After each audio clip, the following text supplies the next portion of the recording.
აი ძალიან მაღიზიანებს კოშკებს რომ ამბობენ. ხო. კიდევ ხატს რომ ამბობენ.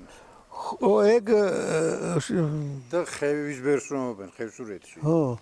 აი ეგენი რომ არ ყოფილა ხევისბერი ეგეთი ისა წოდება, ხუცესი იყო.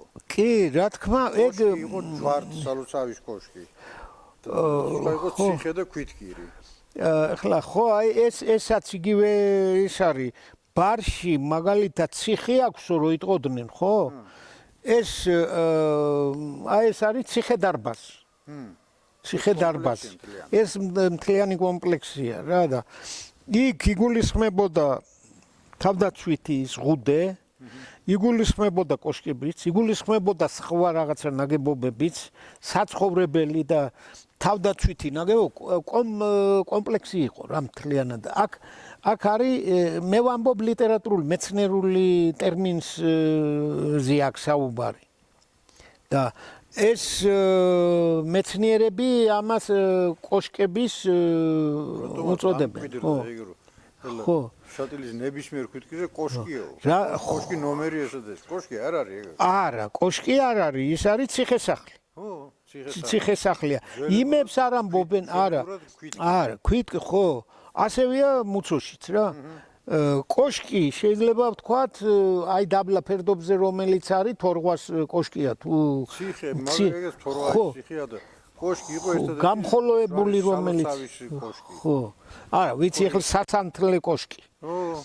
ჯვარს რაც იმას ხატს რაც შეეხება, ეს ხატიც ის არის რა, ქვია გვიან ან ეთნოგრაფების ისა სადღაც რო შეაღწია განსაკუთრებით ამ ბართან ახლოს სოფლები ეს იმას ეხება რა ფშავლებს ხატი და ხატი არა ჯვარი რა შეესაქმე ახლა მიუბრუნდებით ისევე იმას რა იმ ქრისტიანობის გავრცელებას ქრისტიანობის მიღებას სამეფო კარის მიერ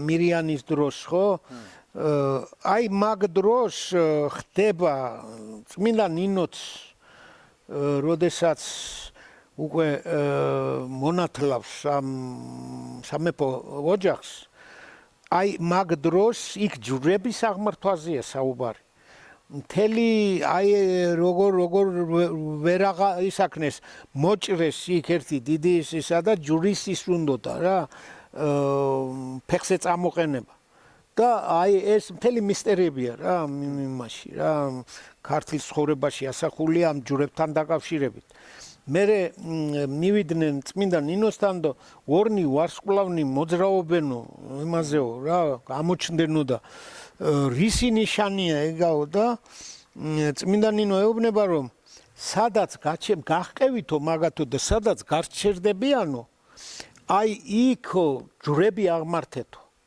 აი ამ ჯვრების აღმართვა დაიწყეს და ნიშანი იყო ქრისტიანობის ჯვრებს სადაც დგამდნენ და დღესაც იგივე პოლიტიკას ატარებს საპატრიარქო და სამღვდელოება ჯვარს დასვამენ სადაც ეკლესია უნდა აშენდეს ხო სათავეს იღებს აი ძალიან ადრეული პერიოდიდან წმინდა ნინოს დროიდან ხევსურეთშიც როგორც ჩანს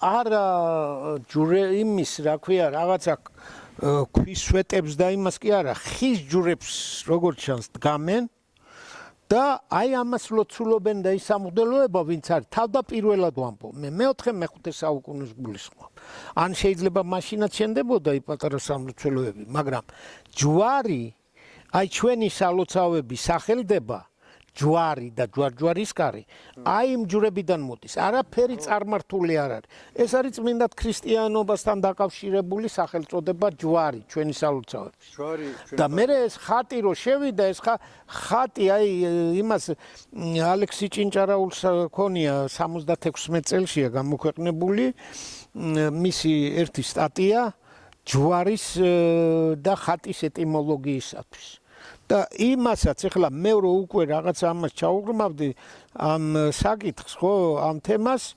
მანამდე უკვე მე ჩემი აზრი მქონდა და გამეხარდა რომ ბატონ ალექსისაც იგივე აზრი აქვს რომ ხატი ეხლა რასაც ამბობ ხატი არ არის ხევსურული სალოცავის აღნიშნული ტერმინი არის ჯვარი და ჯვარის მსახური და ეს